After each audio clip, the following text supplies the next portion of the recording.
게마트리아라고 해서 비밀 언어입니다. 그러니까 암호죠, 암호. 암호 처리를 한 거예요.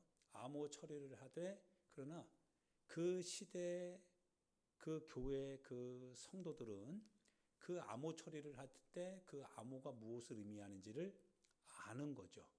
그러나 외부 사람들은 이제 모르는 거예요. 그 대표적인 게 짐승의 수라고 말씀을 드렸죠.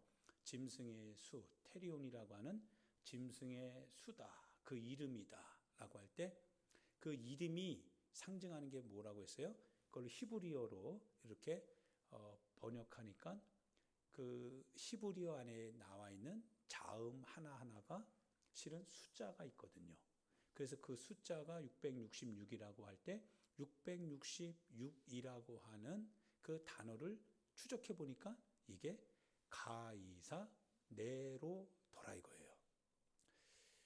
그렇게 이제 암호화 처리된 거죠. 그러면서 요한계시록에서 말씀하는 이 내용들이 앞으로 다가올 주님이 보여주신 계시에 대한 그 같은 우리의 어떤 이해하기를 원하는 메시지이죠. 그러나 이 메시지가 과거의 메시지이기 때문에 오늘을 예견하고 있지만, 그러나 과거의 언어로, 그리고 환상의 언어로, 어떤 상상의 언어로 그렇게 기록되어져 있기 때문에 푸는 것이 굉장히 쉽지는 않죠. 그 시대 사람은 알고 있었어요. 그 시대 사람은 알고 있지만 오늘 우리의 시대 안에서는 이 언어를 풀기가 실은 만만치 않은 거죠. 그러나 분명한 것은요, 때가 임박했다라고 하는 것과, 그리고 그 때가 임박했을 때 임하게 될 재앙들이죠. 첫 번째는 7인 그 도장을 딱 찍혀서 마치 밀봉 처리된 거, 그거를 하나님의 어린 양이 하나씩 뜯잖아요. 뜯으면서 천사들이 그것을 가지고서 이제 공포해 나갈 때 이 땅에 재앙이 임하게 되죠. 그러고 나서 7번째 천사가 이제 나팔을 불 때 7의 다른 천사가 이제 인을 뜰, 마지막 7번째 천사가 행동을 할 때 다음 7천사가 또 나와서 재앙을 선포하고, 마지막 또 7번째 나팔 불던 7번째 천사가 나팔을 부니까 마지막 또 7대접이 이 땅 가운데 쏟아지면서, 그러면서 이 땅이 이제 정리가 되는 거죠. 요한계시록의 내용들이죠. 이 땅의 어떤 환난, 이 땅의 어떤 곤란, 그리고 그 가운데서 신앙인이 어떻게 살아가야 되는지, 그리고 신앙인의 삶의 마지막 결과는 어떻게 결론 지어야 하는지, 그것은 이제 여러분과 나의 신앙생활의 마지막이죠. 여러분과 나의 신앙생활의 마지막이 어떻게 평가되어야만 하는지, 그것이 이제 마지막 이 천년왕국이라고 하는 그 계시를 통해서 우리에게 알려주고 있다 이거예요. 성도는 이 마지막 때를 위하여서 이제 걸어가는데, 근데 성도의 삶이 지난주 말씀드렸듯이 쉽지만은 않다라고 하는 거예요. 지지난주는 분명히 말씀드린 것은 마귀도 가만히 있지는 않는다라고 하는 거죠. 마귀 사단 귀신의 역사가 자기의 운명을 안다라고 하는 거예요. 이 자신의 운명이 결국 곧 끝날 것이라고 하는 것을 알고 하나님을 대적하는 그와 같은 마지막 최후의 행위를 하는 거죠. 그게 바로 하나님의 성도들을 이렇게 배출해 나가는 교회를 향하여서 이제 그거를 막는 거죠. 교회를 더 이상 부흥하지 못하게 하고, 교회로 하여금 더 이상 복음을 가르치지 못하게 하고, 교회를 통하여서 더 이상 전도하지 못하게 함으로 인하여서 더 이상 하나님의 계명을 따르는 신자들을 낳지 못하게 그렇게 방해하는데, 근데 교회가 결코 당하고 있지 않다고 했어요. 당할 수가 없다고 했어요. 교회는 어렵고 힘들고 고통 가운데 있지만, 그러나 땅이 그 입을 벌려 용이 그 물로 그 여자를 싹 함몰시키려고 하는데, 여자는 교회를 상징하니까요, 교회를 함몰시키려고 하는데, 그때 이 땅이 그 여자를 도와서 용이 쏟아내는 그 물, 이 물이 의미하는 게 뭐예요? 바로 세상 영화죠. 세상적인 우리의 삶의 모든 패턴들이죠. 이 물은 교회를 무너뜨리게 하는 하나의 트렌드죠. 이와 같은 하나의 그 현실적인 어떤 삶의 그 권력이라고도 할 수 있을 것 같아요. 그래서 사람들로 하여금 굉장히 도덕적으로 만들고 윤리적으로 만들고 사람들로 하여금 굉장히 시대적인 하나의 어떤 직관력을 높여서 그래서 신앙도 현대화되어야 된다라고 말하면서 신앙을 보편화되는 것 같은 과정을 처리시켜 버려 가지고 신앙의 어떤 특수한 영역이 다 무마되는 거죠. 이것이 바로 우리가 주의하고 있는 어떤 WCC나 뭐 이런 개념들 아니겠어요? 즉 모든 것이 인본주의화되는 거예요. 인간 위주의 신앙생활을 할 수 있도록 성경과 신앙을 도와야 된다는 거예요. 물이 그래 쏟아버린 거예요. 그러면 교회가 어떻게 될까요? 교회가 하나님을 중심으로 하지 않으면, 교회가 인본주의화되면 교회는 더 이상 교회가 될 수 없죠. 그냥 하나의 어떤 종교 단체로 전락하게 되니까요. 교회가 근데 여기에 반응하지 않는 거예요. 교회가 그럼에도 불구하고 교회가 교회 되기를 선언하는 겁니다. 그러니까 이 용이 어때요? 이를 바득바득 갈잖아요. 이거 교회를 상대하기가 어렵다 이거예요. 그래서 교회가 낳은 자손들이죠. 그 자손들이 바로 성도들이죠. 그래서 성도들을 개별적으로 이제 하나하나 접근해 가기 시작한다라고 합니다. 그래서 예수 그리스도의 계명을 지키고 하나님의 계명을 지키고 예수 그리스도의 증거를 가진 자들, 여자의 낳은 것 같은 자손들, 그들과 싸우려고 바닷가 모래 위에 서 있더라라고 요한계시록 12장에서 사도 요한이 그를 우리에게 알려주고 있는 겁니다. 그래서 지금은 교회가 계속 버티고 있지만 그러나 실은 사단도 교회를 공략할 뿐만 아니라 실은 교회를 구성하는 성도 한 사람 한 사람을 공격하기 시작한다는 겁니다. 여러분의 삶에 있어서 그래서 일어나는 모든 일들이 그냥 만만히 그냥 자연스럽게 일어나는 우연은 없다라고 하는 거예요. 여러분이 항상 세상적인 사람들이라고 한다면 별 걱정거리 없죠. 별 뭐 이것을 신앙적으로 뭐 이렇게 갈등하고 그럴 이유 없어요. 그냥 세상적으로 선택하고 세상적인 방법을 가지고 이렇게 결정하면 되니까요. 그런데 우리가 신앙을 가지고 신앙의 기준을 따라 선택하려고 하면 이게 항상 문제가 되는 거죠. 갈등이 되는 거죠. 바로 그와 같은 것은 우연적인 게 아니라 필연적이다라고 하는 거예요. 여러분의 신앙을 무너뜨리려고 하는 것 같은 사단의 계획이 있다라고 하는 사실을 분명히 알아야 한다라고 하는 사실입니다. 할렐루야. 그래서 거기에 넘어가는 사람도 있지요. 실족한다라고 하는 주님의 경고의 말씀이 적용되는 사람도 있게 됩니다. 이 실족하지 말라고 하는 주님의 메시지가 바로 이 시대 우리를 향한 메시지이기도 합니다. 할렐루야. 반드시 실족하지 말아야 됩니다. 모든 것이 옳다고 얘기하는데요. 그러나 그 옳다고 얘기하는 것을 만약 우리가 신앙인이라고 한다면, 그리고 여러분 안에 예수 그리스도의 생명, 그분의 계명이 있다고 한다면 그냥 옳다고 하는 바가 그냥 옳은 것이 아니라 주님의 계명에 그리고 하나님의 뜻에 비추어 봤을 때 그게 옳으냐 옳지 않느냐를 판단할 겁니다. 만약 그가 예수 그리스도의 생명을 가지고 있으며 하나님의 계명을 알고 있다고 할지라도요, 만약 그에게 이 예수 그리스도의 생명과 하나님의 계명이 기준이 되지 않고 있다고 한다면 그는 그것을 세상적인 기준, 어떻게 보면 세상적인 어떤 도덕적 기준과 윤리적인 기준을 가지고 그것을 판단해 나가기도 하고, 어떻게 보면 보편화된 사람들의 생각을 기준으로 해서 그것을 판단하기도 하고, 때로는 그것을 내 삶의 우선순위의 기준을 두고 그거를 판단해 나가기도 할 겁니다. 이 사람은 교회를 안 다니는 사람이 아니라 교회를 다니는 사람이다 할지라도요. 그렇다 이거예요. 성경은 오늘 우리에게 얘기하기를요, 초청장을 가지고 있는 사람에 대한 얘기를 누가복음 그리고 마태복음에서 하고 있죠. 마태복음에서는 조금 더 나아가서 세마포 옷을 입고 오지 않은, 예복을 입고 오지 않은 어떤 사람을 향하여서 하나 그 집주인이 그를 쫓아냅니다. 이 얘기도 함께 기록되어져 있다라고 하는 것을 여러분과 내가 기억해야만 됩니다. 사랑하는 여러분, 그래서 여기에 기준을 두고요, 오늘도 하나님의 말씀을 전하고, 그리고 여러분이 그 하나님의 말씀을 들을 때요, 정말 가슴 깊이 새기며 들을 수 있기를 주님의 이름으로 축원드립니다. 우리에겐 다 초청장이 있습니다.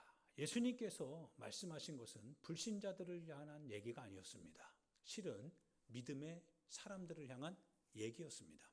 주님은 주님의 몸된 공동체, 교회를 지키기 위해 주님은 주님의 제자들을 세웠던 거죠. 그래서 너희들이 복음을 전하여서 그 복음을 통하여서 그리스도의 몸을 세우는, 그래서 성령이 하나 되게 하신 것을 힘써 지키라고 하시는 이 말씀은 곧 예수님이 하나님의 공동체를 향한 그 같은 주님의 명령이고 당부였던 것이죠. 성령이 하나 되게 하신 것, 그래서 각 지체를 향하여서 은사를 주신 것도 역시 한 개개인의 어떤 사사로운 사익을 추구하고자 하는 뜻을 합리화시켜주기 위해서 주신 것이 아니라, 성령이 은사를 주신 것은 뭐예요? 주신 분이 한 분이시다. 주신 분의 뜻은 뭐냐? 바로 봉사하게 하기 위함이다 라고 하는 것이죠. 즉 여러분과 내가 봉사할 수 있는 것 같은 신앙이 아니라면 그 신앙은 실은 이 본론에서 벗어난 거죠. 벗어나게 된 겁니다. 여러분과 내가 신앙생활하는 것은 곧 주의 나라를 향한 봉사요, 섬김이어야 된다라고 하는 뜻입니다. 예수님께서요, 이 천국 혼인잔치의 비유를 하시면서 오늘 계시록에 보면 이렇게 사도 요한이 말하고 있습니다. 하나님의 나라 천국 혼인잔치에 초청을 받은 사람은 어떤 사람이라고요? 복이 있는 사람이다 얘기되어져 있습니다. 예, 여러분과 제가 지금 하나님의 약속을 가지고 있는 복 있는 사람입니다. 여러분과 나는 복 있는 사람입니다. 저도 굉장히 지금 복 있는 사람이고요. 진행형입니다. 이거는 과거형도 아니고 그리고 그냥 맞춰진 것도 아닙니다. 지금 우리는 진행형이에요. 계속적으로 복이 있는 사람이고 복 있는 사람이어야 한다라고 하는 겁니다. 초청장을 가지고 있기 때문에 그래요. 그래서 사도 요한이 보니까 이 하나님의 나라의 이 마지막 그 장면을 봤잖아요. 하나님의 나라에 들어갔을 때에 그 짐승의 수를 이기고 우상에게 절하지 아니하고 그 자기 자신이 매매하기 위하여서 현실적인 도구를 위하여서 표를 받지 않아서 결국은 순교당하게 되는, 고난당하게 되는 바로 그 사람들이 참여하는 그 천국 혼인잔치, 그래서 어린 양의 신부가 되어서 하나님의 어린 양, 즉 예수 그리스도와 함께 그 영원한 하나님의 나라에 들어가는 이 혼인잔치를 보니까요, 와, 이거 대단하더라 이거예요. 이거 진짜 이거만큼 다른 게 없더라 이거예요. 그 나라에 들어갈 수 있는 그 초청장을 여러분과 나에게 지금 주었다 이거예요. 그러니까 이게 얼마나 값지냐 이거예요. 너무 값지고 너무 이거는 바꿀 수 없는 것이다 이거예요. 사도 요한이 본 겁니다. 그 나라를 보니까 그 초청장이 이제 들어가게 될 그 혼인잔치를 보니까 와, 이건 말로 표현할 수 없잖아요. 거기에 들어가는 사람은요, 이 고난을 이기고 들어간 사람들이거든요. 숱하게 많은 이 고난을 이기고 들어간 사람 아니겠어요? 이 마귀가 얼마나 이 하나님의 계명을 지키고요, 그리스도의 증거를 가진 자들과 싸우려고 바닷가 모래 위에 서서 세상 권력을 이용하고요, 세상의 문화를 이용해가지고 그 사람들을 어떻게든지 배신자 만들고 절교하게 만들고, 그래서 하나님의 뜻에서 멀어지게 만들고 세속화시켜서 어떻게든지 짐승의 우상에게 현실적인 그와 같은 여러 가지 풍습에 무릎 꿇게 만들어서 결국 하나님을 실망시키게 하는 이 발악을 하고 있는 이 상황에서도 죽기를 두려워하지 아니하고 그렇게 나아가서 칼에 맞고 그리고 하나님의 나라 들어가서 잔치에 참여하는 걸 보니까 와, 대단하다 이거죠. 대단하다. 와, 대단하다. 정말 대단한 거죠. 와, 정말 복되다. 그 초청장을 가지고 있는 우리가 와, 이거 너무 복된 것이다 라고 하는 겁니다. 그런데 이 복음서를 보니까요, 이게 참 모순이에요. 여러분과 나에게 이 복음서에 의하여 보면 여러분과 나에게 이 초청장이 있습니다. 그래서 집주인이 그러니까 예수님이요, 가난한 자들, 병든 자들, 그들을 위하여서 너희들이 베풀어라 이 얘기를 해요. 그러면 그들이 갚을 것이 없으므로 이 땅에서 갚지 못한 그 보답을 하늘에 가면 하나님이 해주신다는 거죠. 하늘에 쌓는다는 거예요. 상급이 있어요, 없어요? 그러니까 결국 어떤 사람들은 상급이 막 없다, 뭐 상급이 어디냐 이런 얘기합니다. 그거는 본인이 행하지 않아서 그래요. 하나님의 뜻대로 행할 때요, 거기에 따르는 하나님의 칭찬이 없다면 무의미하잖아요. 안 하는 사람이나 하는 사람이나, 수고하는 사람이나 수고하지 않는 사람이나, 희생하는 사람이나 희생하지 않는 사람이나, 섬기는 사람과 섬기지 않는 사람이 똑같이 뭡니까? 대우받는다고 한다면 그거 너무 서운한 거 아닌가요? 그게 공의롭지 않은 거죠. 공의롭다고 한다면 주님이 분명히 뭡니까? 대우해 줘야 될 필요가 있는 거죠. 희생을 당하는 사람이요, 고통을 신앙 안에서 고통을 당하는 사람이요, 주님의 위로를 더 간절하게 사모하는 거 아닐까요? 그럼 주님의 위로가 더 간절하게 사모한다면 주님의 위로가 정말 충만하게 임해지는 것이 맞잖아요. 주님의 위로하심이 그닥 필요하지 않아요. 왜? 자기가 누릴 거 다 누리는데 뭐 필요한 거 자기가 알아서 다 챙겨가고 살고 있는데요. 그 사람이 주님의 위로를 뭐 크게 필요하지 않는데 주님이 그 사람에게 큰 위로를 주시겠어요? 그 위로가 싸구려 은혜가 될 텐데요. 그럴 수 없잖아요. 필요로 하는 자에게 주는 거고, 필요로 한다라고 하는 것은 그분의 필요가 요구될 만큼 자신의 삶에 있어서 신앙 안에서의 처절한 싸움을 하고 있다라는 뜻 아닐까요? 견디고 참고 인내하고 있다 이거예요. 그래서 요한이 이렇게 말하는 거죠. 성도들의 인내와 믿음이 여기 있느니라 이 얘기하는 거예요. 인내가 필요하다 이거예요. 그리고 믿음이 필요하다 이거예요. 예, 초청장을 가지고 있습니다. 그런데 이 집주인이 초청장을 가지고 있는 사람을 향하여서요, 하나님의 나라에 대한 그 초청장이죠. 혼인잔치에 대한 초청장입니다. 어떤 사람이 이런 얘기해요. 불현듯 이렇게 얘기합니다. 와, 예수님이 그 얘기하니까 하나님의 나라에서 떡을 먹는 사람, 그 사람이 복되다. 그러니까 거기에 하나님이 너희에게 떡을 주실 것이다 라고 하니까 와, 하나님의 나라에서 떡을 먹는 사람이 정말 복됩니다. 우리 신앙 고백이죠. 다 하나님의 나라 가고 싶죠? 하나님의 나라에 가는 게 궁극적인 목적 아닌가요? 하나님의 나라 못 가고 여기에서 신앙생활 잘하면 그게 무슨 의미가 있겠어요? 여기서 잘 먹고 잘 살고 여러분이 신앙생활 뭡니까? 종교적 신앙생활 잘해요. 사람들에게 인정도 다 받아요. 근데 하나님의 나라에 가서 여러분이 안 보이면 그게 무슨 의미가 있어요? 그것만큼 비참한 건 없잖아요. 짧은 70, 80 평생 그거 잘 먹고 잘 살면 얼마나 살겠어요? 그 이후에는 영원한 형벌이 기다리고 있는데요. 비참하잖아요.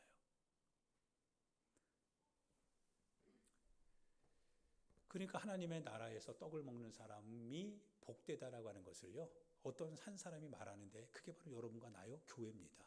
그렇지, 하나님의 나라에 가는 것이 복된 것이지. 그래, 아무리 힘들고 어려워도, 아무리 우리 자신이 이 땅 가운데에서 넉넉하게 다 모든 걸 갖추고 산다 할지라도 하나님의 나라에 비교할 바가 안 되지. 하나님의 나라에 가는 게 복된 거야. 이렇게 얘기하더라 이거예요. 그게 여러분과 나의 고백이기도 합니다. 그런데 이제 이 얘기를 열심히 하시는 거예요. 너희들이 그거 다 알고 있지 않냐 이거예요. 하나님의 나라에 들어가는 것이 복되다라고 하는 것이 너희들이 다 알고 있는 사실 아니냐 이거예요. 그러면 하나님의 나라에 들어가야 되지 않냐 이거예요. 하나님의 나라에 실제로 들어가야 되지 않냐 이거예요. 왜 생각으로는 아는데 왜 실제로는 그거를 행동하지 않냐 이거예요. 하나님의 나라가 상상으로 가는 게 아니거든요. 왜? 그 나라는 상상 속에 있는 하나의 어떤 소설이 아니라 실제의 나라거든요.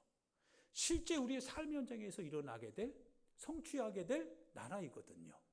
예수님이 상상 속에 죽으신 분이 아니라 2000년 전 나사렛에 그 태어나신 그 주님이 이 베들레헴에서 태어나신 주님이 예루살렘에서 서른 남짓해서 십자가에 못 박혀 죽임당한 그 처절한 사건이 실제로 이스라엘에서 나타났던 역사였거든요.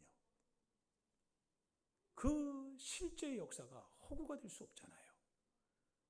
허구가 될 수 없다 이거예요.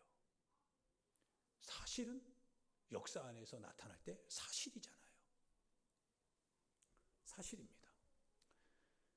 하나님의 나라에 들어가는 것이 복되다라고 하는 것이 단지 소설 속의 얘기가 아니라고 한다면 하나님의 나라에 들어가자라는 거예요. 하나님의 나라에 들어가자. 옆 사람 보고 인사할까요? 하나님의 나라에 함께 갑시다.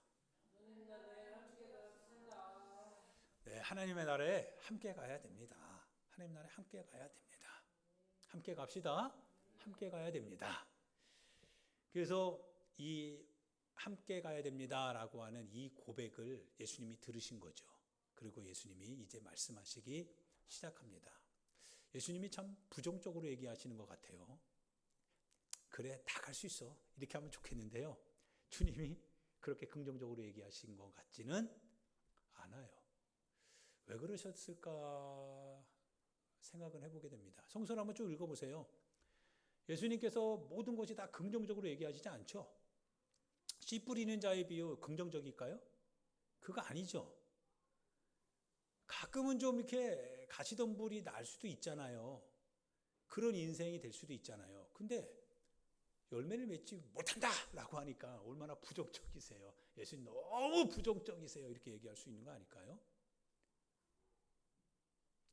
오늘도 주님이 뭔가 이 불안한 얘기를 하고 계시는 것 같아요. 너무 불안해요. 자, 들어봅시다. 예수님이 그 말을 들었어요. 하나님의 나라에 들어가는 것이 복됩니다 라고 하는 말을 들었습니다. 예수님이 이제 비유를 하십니다. 어떤 집주인이 있다. 그 집주인이 이제 혼인잔치를 배설해서 잔치를 열었는데 초청장을 가지고 있는 사람만이 잔치에 들어올 수 있는 게 마땅하지 않냐. 청첩장 없이 갈 수는 없잖아요. 그죠? 청첩장을 가지고 있는 사람이 결혼식에 가는 거니까요. 그 당시 이스라엘의 혼인도 마찬가지였습니다. 예수님의 마리아와 그 예수님 그리고 그 제자들이 가나의 혼인잔치에서 초청을 받아서 들어간 거죠. 그냥 가지 않았죠. 초청장을 가지고 들어갔던 겁니다. 너무 많이 먹어서 문제였던 거죠. 그래서 그 일을 주님이 해결해 주시긴 했지만요. 역시 마찬가지로 어떤 집주인이 자신의 혼인잔치를 다 배설해 놓고 모든 것이 다 이루어졌답니다. 자, 다 준비가 끝났으니까 이제 예식에 참여할 사람들이 있잖아요. 초청장을 다 이미 발부했잖아요. 지금 여러분과 내가 하나님의 나라에 들어갈 그 구원에 대한 초청장을 다 가지고 있다 이거예요. 예수님 안 믿는 사람 없으니까요.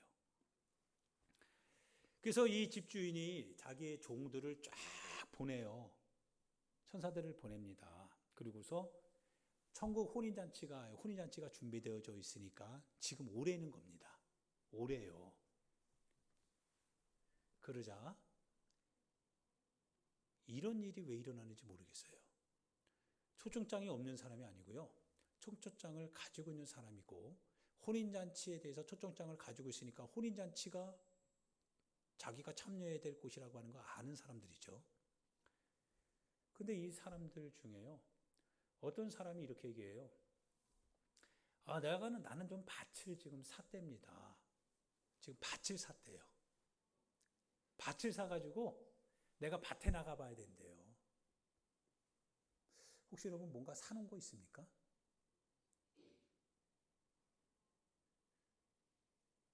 그래서 밭에 나가야 되기 때문에 미안하다고 양해를 구합니다. 미안하다고 하니까 좀 인격적이죠.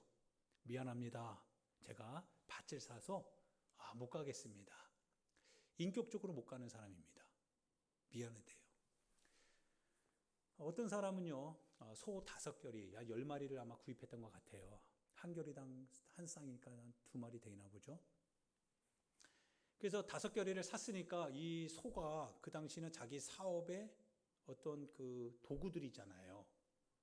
밭을 일구는 도구들이니까 이 소를 샀는데 이 소가 만약에 병들었거나 보이지 않는 어떤 질병이 있다면 안 되니까요. 마음에 빨리 그거 테스트해야 되겠다라고 하는 마음이 급했던 것 같아요. 그래서 나는 소 5개를 샀는데요. 미안합니다. 지금 그게 더 급합니다. 그러는 거예요. 뭐가 급해요? 그게 더 급하대요. 그게 더 급하대요. 우선순위가 어떻게 됐습니까? 우선순위가 실은 뭔가 차질이 있는 거죠. 그리고 양해를 부탁합니다. 이 사람도 조금 인격적인 것 같아요. 미안하다는 건 아니까요. 근데 어떤 사람은요, 20절에 보니까 같이 읽어볼까요? 이 사람 정말 냉정한 것 같아요. 같이 읽어봅시다. 시작.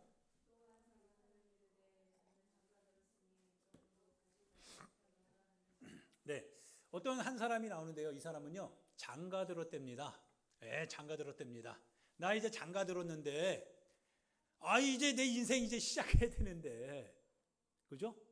시집 가고 장가 가고 얼마나 중요한 일륜지 대사입니까? 이거 나 이제 장가 들었으니까 못 가겠다는 거예요. 이 사람은 양해도 안 구합니다. 양해도 구하지 않아요. 난 못 가겠어요. 왜냐하면 나는 장가 들었으니까요. 자기 자신에 대한 신념이 꽉 차 있는 사람입니다. 못 갈 수밖에 없는 이유가 자기에게는 확실한 거예요. 타당한 거예요. 용서도 구하지 않습니다.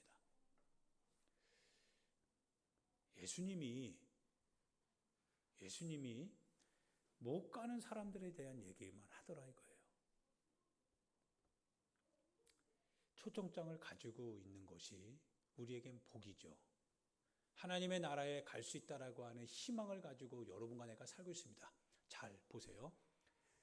하나님의 말씀을 잘 새기고 여러분들 꼭 그거를 여러분의 삶의 현장에 신앙에 반영해 주시길 부탁드립니다. 여러분과 제가 지금 다 초청장을 가지고 있습니다. 교회는 이거를 지켜냅니다. 지켜야죠. 한 영혼이라도 지켜내야 됩니다. 그럼 마귀가 안 되는 거예요. 그런데 마귀는 여러분 각자를 이제 공격하기 시작합니다. 여러분 초청장을 다 가지고 있는데요. 사정이 다 다르거든요. 교회는 초청장이라고 하는 관점하에 여러분들을 어떻게든지 복음 안에서 복음을 말하고 복음을 통해서 여러분을 권면하고 끌고 가려고 합니다. 그런데 돌아가서는 여러분 각자가 그 복음을 가지고 이제 대처해 가야 됩니다. 마귀가 가만히 있질 않아요. 여러분으로 하여금 밭을 생각하게 합니다. 여러분으로 하여금 소 5결을 생각나게 해요. 여러분으로 하여금 너 지금 장가 가지 않았냐라고 말하게 합니다. 형편은 다 다르지만 그 형편 속에 다 매몰되고 마는 거예요. 초청장을 가지고 있는데요. 거기에 들어가야 되잖아요. 근데 초청장을 막상 자신의 인생의 목적이 초청장이라고 생각되어졌던 그 사람인데요.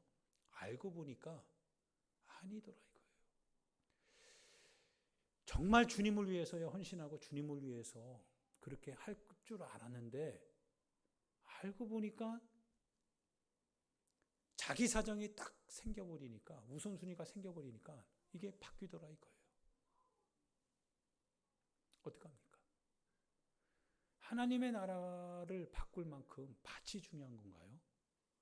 하나님의 나라를 우리가 대체할 만큼 소 5결이가 그렇게 중요한 건가요?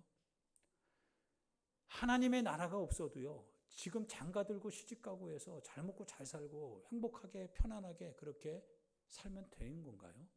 하나님의 나라가 없어도요? 교회 다니는 이유는 뭐였습니까? 신앙생활 했던 이유는 뭐였습니까? 그냥 가야 되니까 간 건가요?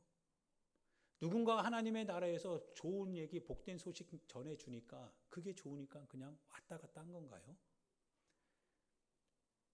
그러다가 내가 원하는 것을 딱 만나니까 그때 그거 잡기 위하여서 지금까지 교회 다녔던 이 모든 것들은 다 한순간에 내팽개쳐도 되는 건가요? 정말 그게 우리의 신앙이냐 이거예요. 어떻게 보면 이거는 불신자들을 위한 얘기가 아니라 실은 여러분과 나를 향한 얘기이기도 합니다. 예수님이 하신 얘기죠. 사도 요한은요, 잘 보세요. 사도 요한은 그 나라를 본 거예요. 그 나라를 보는데 그 나라가 너무 정말 행복한 거예요. 그 나라에 가야 되는 거예요. 근데 그 과정도 봤잖아요. 그 과정을 보니까 이 과정 속에서 성도가 어떻게 싸우고 어떻게 이겨나가야 되는지를 이 두 눈 멀쩡히 뜨고 봤거든요.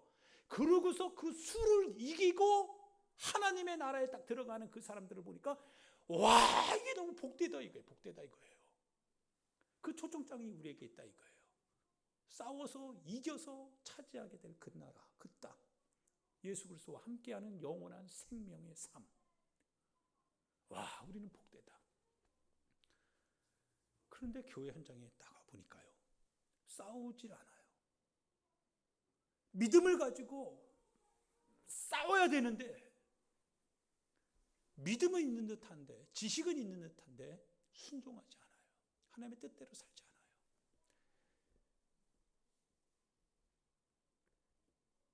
주님이 그 얘기하는 거죠. 사도 요한이 보는 교회, 성도의 인내와 믿음이 오늘 우리가 생각하는 그런 믿음과 인내가 아닌 것 같더라 이거예요. 예수님이 그래서 경고하시는 것 같아요. 하나님께서 뭐라고 하시냐면, 이제 그들은 하나님의 나라에 적격하지 않대요. 들어올 자격이 없대요. 그들은 필요 없대요. 그러죠? 맞습니까? 맞나요? 그들은 더 이상 이제 필요 없다는 거예요. 그리고 이제 뭐라고 하시냐면, 너희들이 길가로 가래요. 가서 헐벗고 못 먹고 못 입고 자격증 없고 초청장을 받을 그런 적법한 사람도 아닌 것 같은 사람들을 초청해 오래요. 어떻게 보면 그게 여러분과 저일 수도 있습니다. 우리가 뭐 하나님의 뜻대로 하나님의 나라를 차지할 만한 자격 있는 사람 누구나 얼마나 되겠어요? 여러분과 내가, 여러분 자신을 봐도 알잖아요. 허물투성이잖아요. 죄투성이잖아요. 늘 청개구리 같은 그 같은 심성도 우리 안에 있잖아요. 그런데 예수님을 믿는다라고 하는 하나의 이유로 인하여서 하나님이 우리를 초청해 주신 거예요. 우리 들어가야 됩니다. 할렐루야. 들어가야 됩니다. 들어가야 되죠. 자격 없는 우리가 이제 하나님 나라 들어갑니다. 들어가는데 마태복음 22장에 의하면요, 하나의 단서를 우리에게 제시해 주고 있습니다. 사도 요한이 마지막 하나님의 나라에 들어가 있는 그들의 모습을 보니까요, 그들에게 하얀 세마포를 입혀주더라 이거예요. 그게 성도들의 착한 행실이래요. 하나님의 착한 행실, 하나님의 사람들이 가지고 있는 선한 행실. 예수님께서요, 마태복음 22장에 이런 얘기합니다. 이제 초청장 받은 사람은 다 제껴졌습니다. 그게 어떻게 보면 이스라엘이기도 하죠. 유대인이기도 합니다. 그래서 이제는 복음 안에서 복음을 받아들인 사람들이 이제 주님의 천국 혼인잔치에 다 들어왔습니다. 꽉꽉 들이차기 시작했습니다. 왜? 자리가 비니까 채우라고 했으니까요. 채웠습니다. 주인이 딱 와서 봅니다. 뭐라고 하시냐면, 야, 너는 여기 와 있는데 왜 예복을 입지 않았냐요. 예복이 선한 행실입니다. 왜 예복을 입지 않았냐요. 여러분과 내가 다 하나님의 나라 들어가는 자격증을 가지고 들어갔습니다. 복음 안에 예수 그리스도를 통하여서 우리 하나님 나라 다 들어갔다라고 우리 믿음으로 고백하고 있습니다. 그 현장에 있습니다. 그런데 막상 주인이 딱 와서 우리를 보면서 하는 얘기가 뭐냐면, 왜 예복을 입지 않았느냐라고 하는 거예요. 왜 예복을 입지 않았느냐.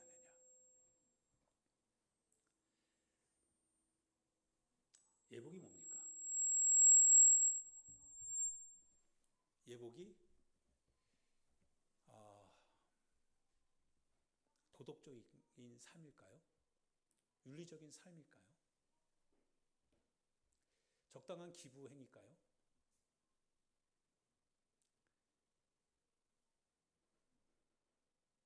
종교 행위 잘하는 그런 삶일까요? 어떻게 보면 그런 것은 밖에 나가도 많이 있죠. 밖에 나가면 이슬람 사람들 보면 하루에 5번 자기 신 알라에게 정확한 시간에 무릎 꿇고 기도합니다. 더군다나 메카 메디나입니까? 거기를 향해서요. 종교인 중에 그렇게 열심히 있는 종교인은 그들 보면 됩니다. 도덕적인 사람, 공자나 맹자나 뭐 이런 사람들 보면 굉장히 선인들이죠. 그 사람들은 아니더라 이거예요. 윤리적인 사람, 윤리를 가르치는 사람, 세상 지식, 세상 경험 많이 가지고 있는 사람들, 시대를 따라 다 변하죠. 엊그저께 이렇게 주장했던 사람의 주장이 다음 시대 되니까 아니더라 이거예요. 선한 행실이라는 게 뭘까요? 왜 세마포 옷을 입지 않았냐라는 게 뭘까요? 금요일날 성경 공부하면서 우리 이렇게 얘기했습니다.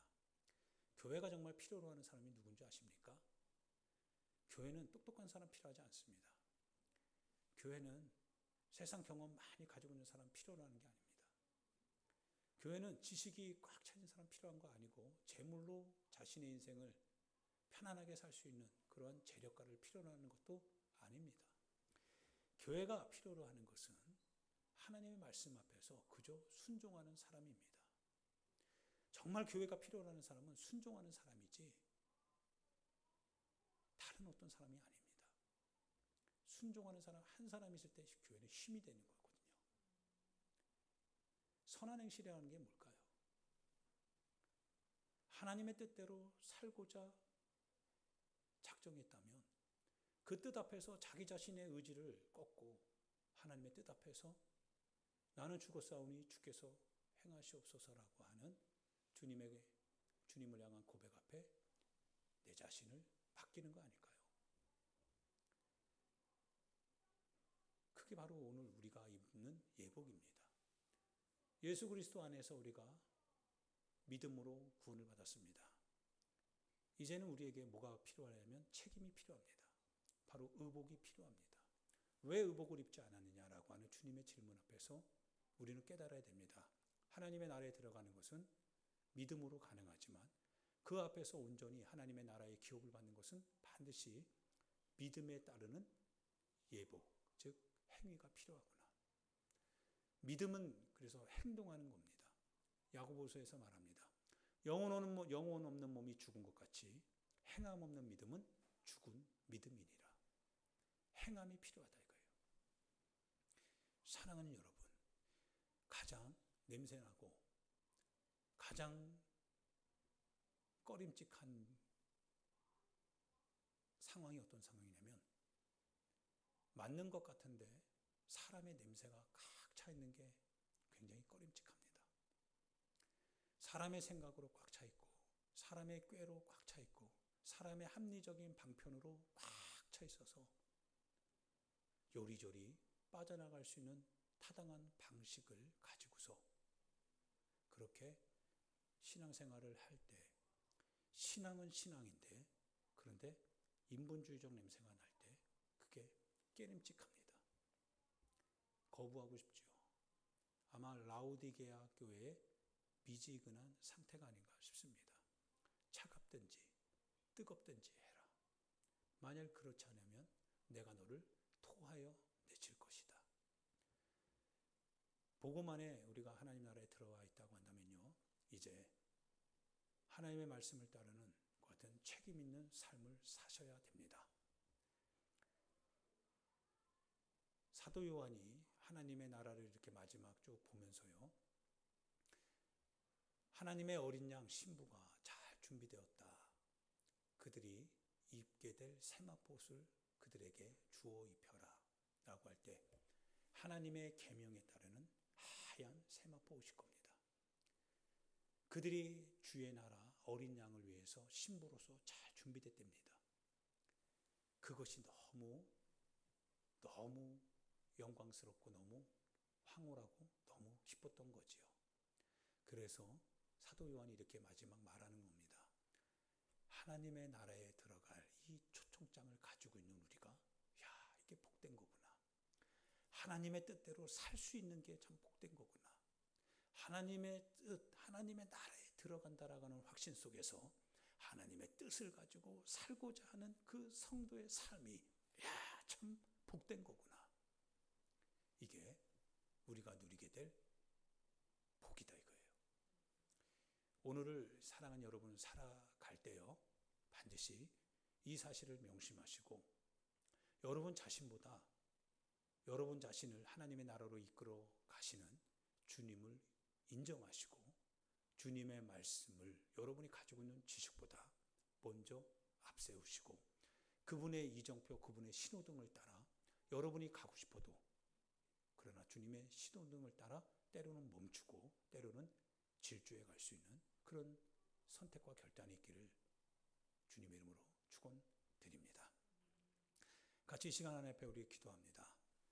사랑하는 여러분, 하나님의 나라가 멀지 않았습니다. 천년왕국 이루어질 때 하나님께서 우리 각자의 삶을 평가하시고 각자 그리스도인들이 예수 그리스도 앞에 그 심판대 앞에 서서 그 행악간에 한 모든 일을 직고하게 된다라고도 바울 선생님은 얘기하고 있습니다.